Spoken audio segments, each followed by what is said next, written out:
You are listening to I Am Refocused Radio with your host, Shamaya Reed. This show is designed to inspire you to live your purpose and regain your focus. And now, here's your host, Shamaya Reed. Hey, welcome to I Am Refocused Radio once again. Just like any other time, we have another outstanding show with an outstanding guest today. Today, man, we're going to the music world, and our special guest, Rene Benton, he's going to share with us all the great things that he's been able to do in his career, but he also has served his country, too. He served Marines, and we're going to learn what sparked his creative bug to get into the music industry. So first and foremost, Rene, I just want to get you right in the show. Say thank you for taking time on your calendar. How you doing, man? Never better, man. Any day above ground's a good one. I'd rather pull daisies than push them. I love it, man. See, that's a true artist right there, just out the gate doing that, man. First and foremost, man, tell us a little bit about your experience with the military, what got you down that road, and then what sparked the idea for you to get into the creative world of music. Okay, so I went into the Marine Corps. It was essentially I didn't want to go to college right away after high school, and I said, if I'm going to learn, somebody's going to be paying me to do it. That was my mindset, and I was really young thinking that way. And me and my crazy self, I said, well, Army, Navy, Air Force, Marines, and it seemed as if at career day in high school the line was really short. No one was going to the Marine guy, and I said, why? I said, are you open? He said, yeah, and it was pretty much went from there. And they didn't have the internet back in the day like that. So you pretty much only thing you saw were TV commercials and whatever you may have seen through other people. And so I said, I have to be a part of the Marines. I said, either I'm coming home in a pine box or an Eagle Globe and anchor. That was my mindset. And that's how the Marine Corps thing went. And I went from a total of 6 years, four active and reserve. And it was maybe a year after that I started to pursue music, and it just one thing meshed to another, and ended up being a touring musician, and it's been an incredible ride thus far. And before you made that jump to pursue your music career, did you have any person of influence, any style of music that kind of grab your attention before you say, you know what, this is something I actually want to do professionally and pursue it? Yeah, I grew up in a house full of music, so it was pretty much R&B, funk. My grandparents listened to gospel stuff on those really thick records. They used to be almost a quarter-inch thick. And I came up with that, and as time went on, I started to diversify my listening. And one of the first gigs I had, I was touring with a rock band, and I doubled on keys and guitar. Now, the way that worked was because I was a product of Segregates when they started busing kids to the other side of town. And the radio station that we would play in my hometown in Omaha, it was called Sweet 98. So you would hear everything from Stevie Wonder to Crystal Gale to the Eagles. So that subliminally things got in my head. And so I was diversified early on, and that's what expanded me going into a lot of different directions. So that's pretty much how it went down. Music industry, it can be a fun industry, but it means business at the same time. So how did you balance starting out, understanding, okay, I have to wear my business hat, but at the same time, I want to have fun with this and express my creativity for the world to see and hear? I never wanted to be a star. I just wanted to be a working musician. There's a difference. So I've always been really cool with just being in a support role. I just wanted to work as a musician. And when you're just working as a musician, as opposed to trying to be the centerpiece, the business aspect is different. With me, my only concern was as long as the check doesn't bounce. I didn't have to take it beyond that. The only thing I had to be conscious of was who I aligned myself with. You don't want to get out with some band, you're in the middle of some country, and you realize that this is not a very nice person. So that's pretty much as far as it goes there. Now, it became more business when somehow I ended up getting into the solo thing, which was a complete accident. I just wanted to see if I was good enough to get a record deal, but I never wanted to sign one.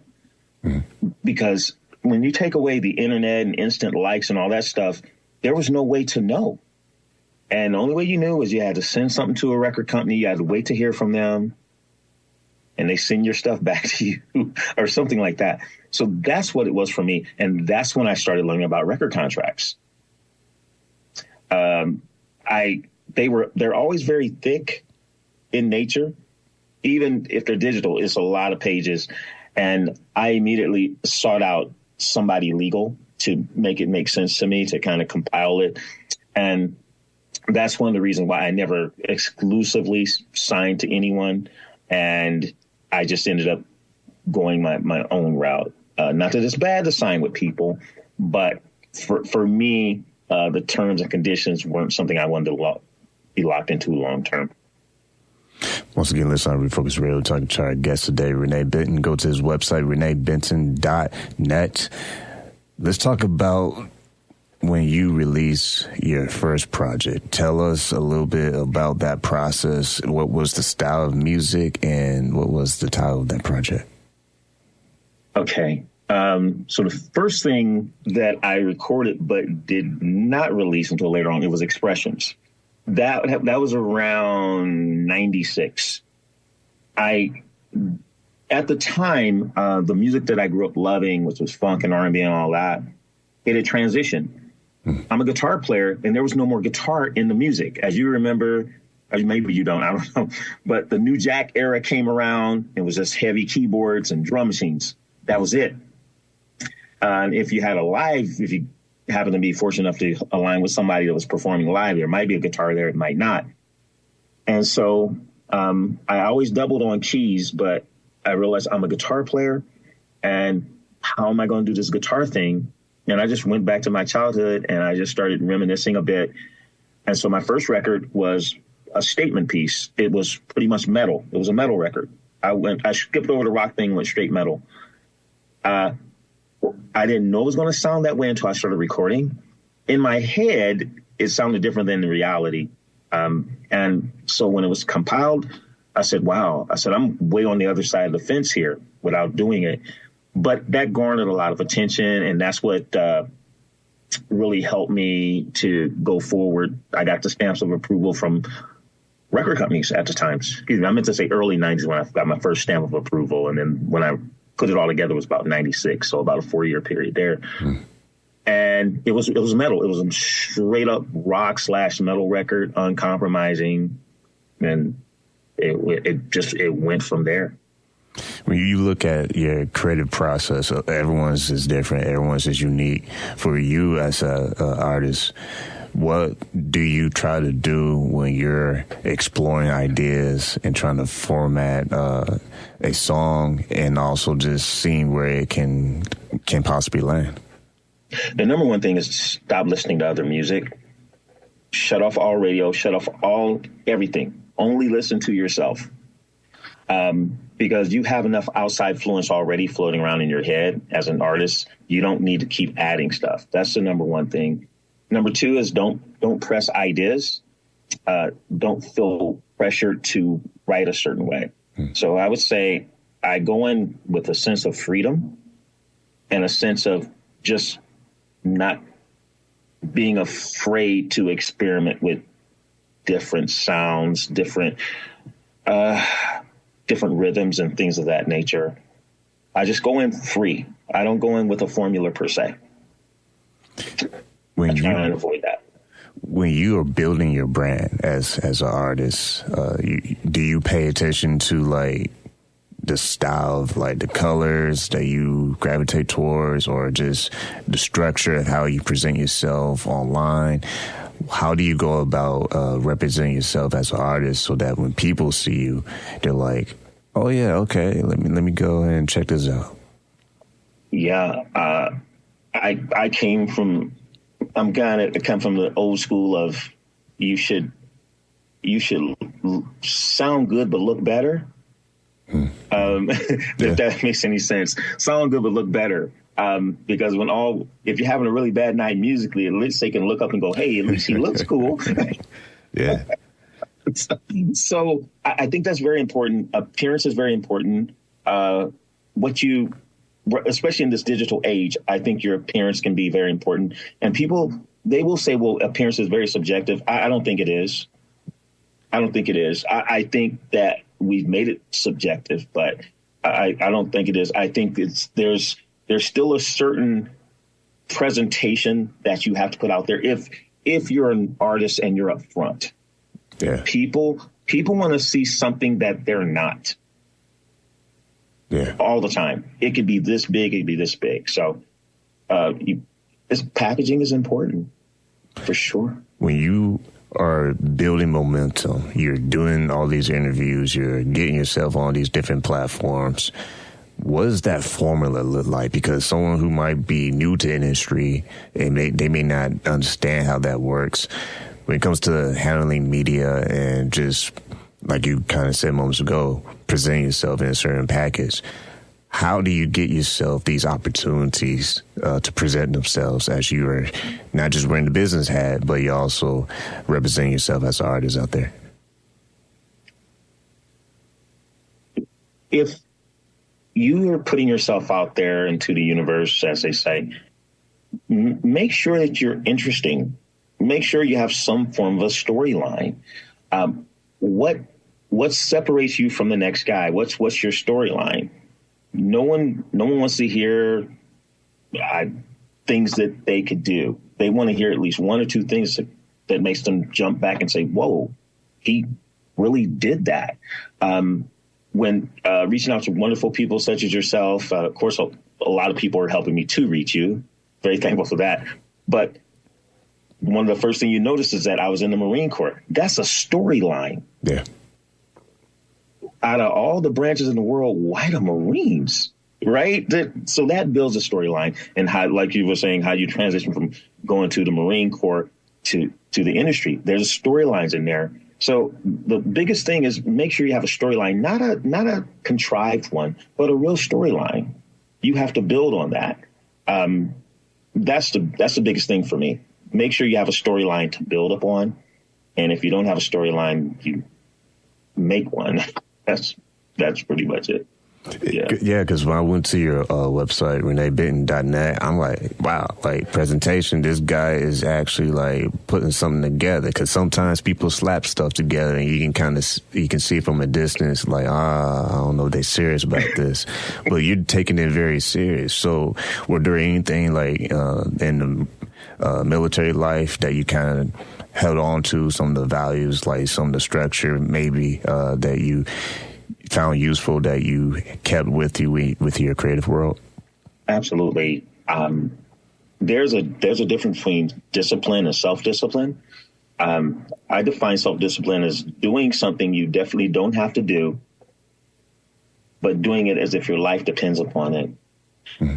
And stepping into the artistic, creative space, it takes a ton of self-discipline. Yeah. Because you're not necessarily answering to people, but it's in a different type of way. And you have to have a lot of self-discipline to know when to say yes, when to say no. Don't jump at every opportunity, because every opportunity is not for you. All money is not good money. And you have to know how to have a ton of self-control. Mm-hmm. Some self-control could be something as minor as we live in this digital world. You put music out there, not everyone's not going to like what you do.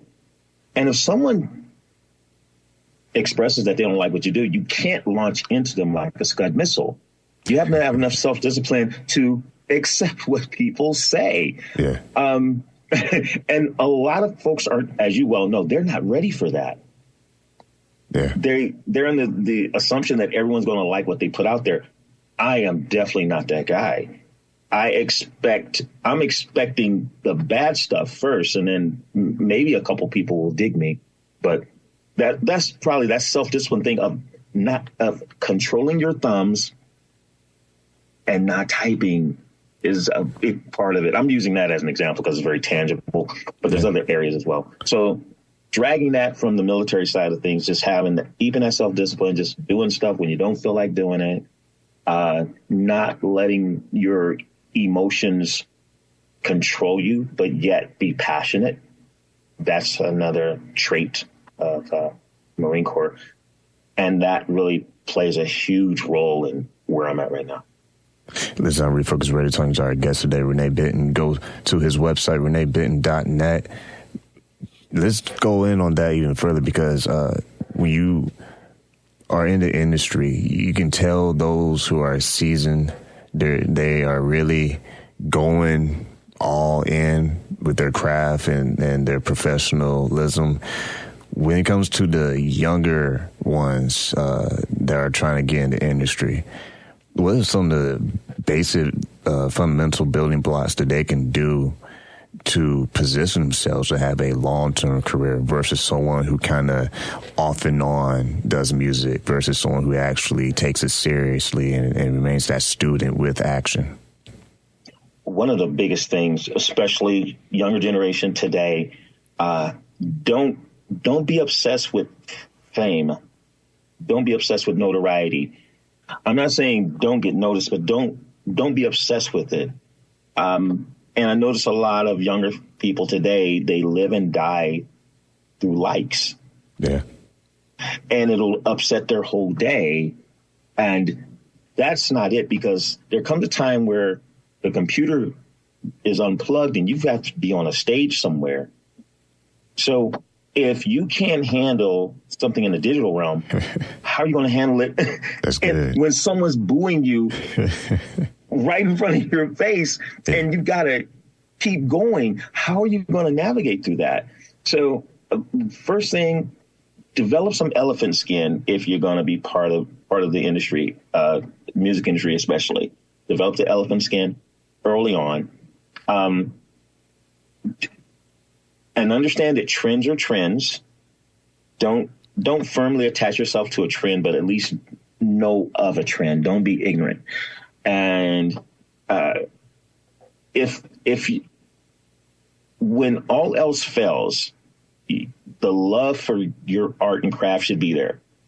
Meaning that just because somebody didn't like you, just because it didn't have the financial overflow as you were hoping for, don't stop doing it, because if you stop doing it, that means you never really loved it anyway. Yeah. And you should be able to, you should just pick up a guitar for free and just play for a few minutes or a few hours, whatever it is. And that's my advice to the folks coming up. Just follow that and it'll keep you in there for a long time.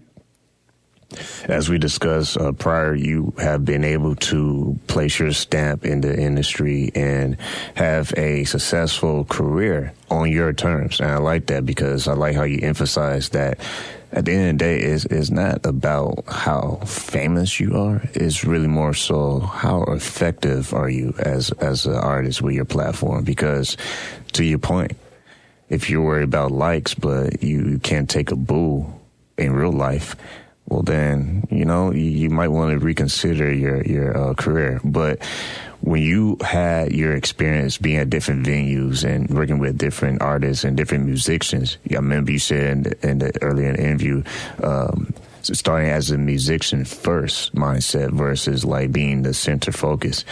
Now that you have a variety of those experiences, what are some of the things that you've been able to appreciate and enjoying the learning curve of being at different venues and working with different professionals?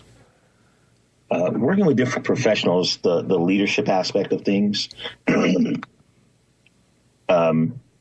making sure that everyone is taken care of. When you're in a leadership position, when you're an artist and it's your thing, making sure everybody is taken care of and respecting everybody from the light technician to the janitor. That is huge. You have to do that. You should do that. That's what I learned through the leadership aspect of it. Because it's when you watch people in action, you look at how they treat people, they're making sure that you're okay. Right.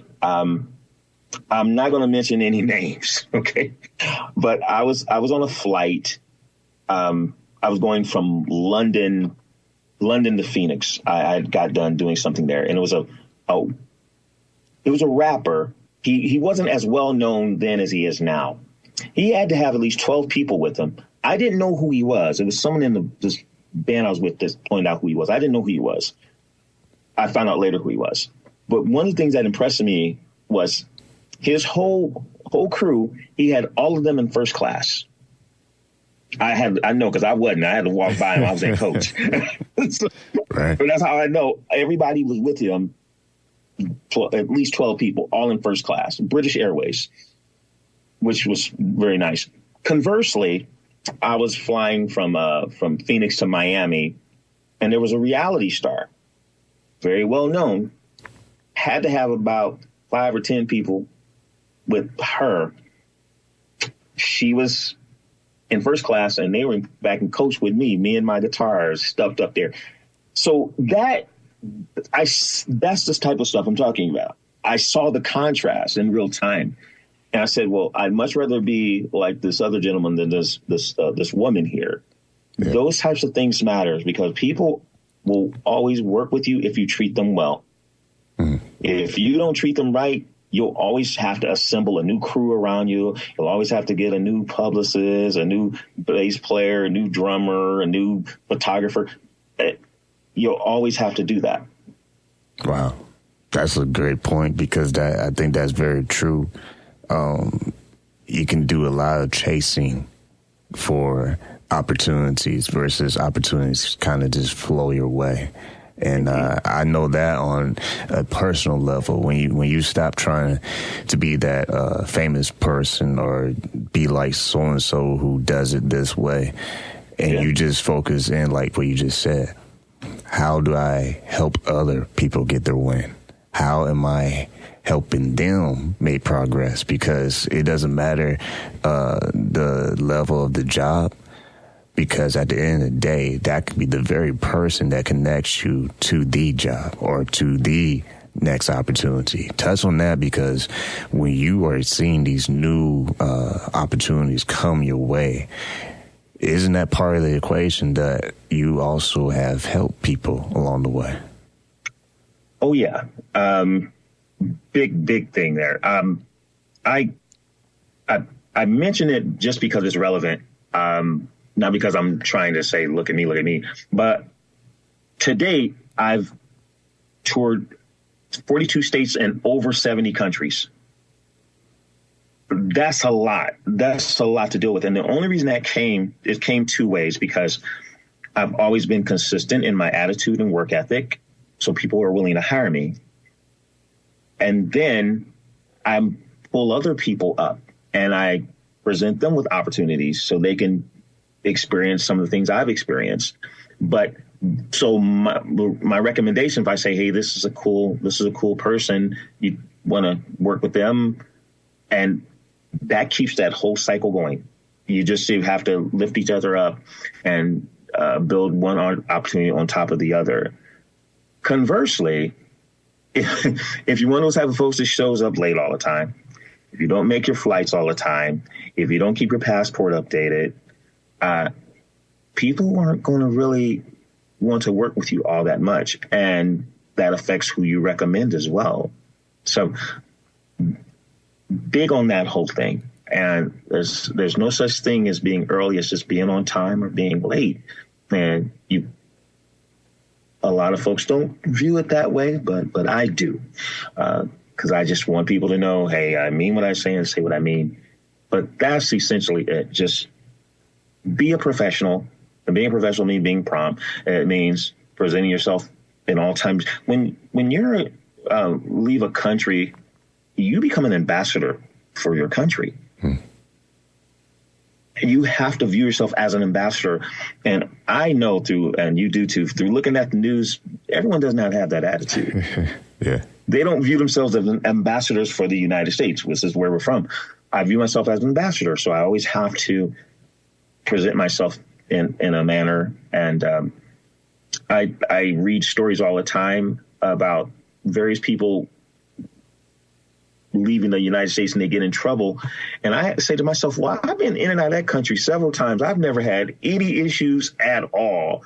How is it this person goes in one time and all this stuff happens? They're trying to get me. Oh my God. Yeah. They're trying to get me.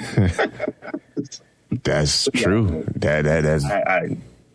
That's true because we can probably talk for another 30 minutes, but as we wind up, that's a great point to focus in on, because I have many people who've been on the show and I've been wowed by, and it's because there's a common thread.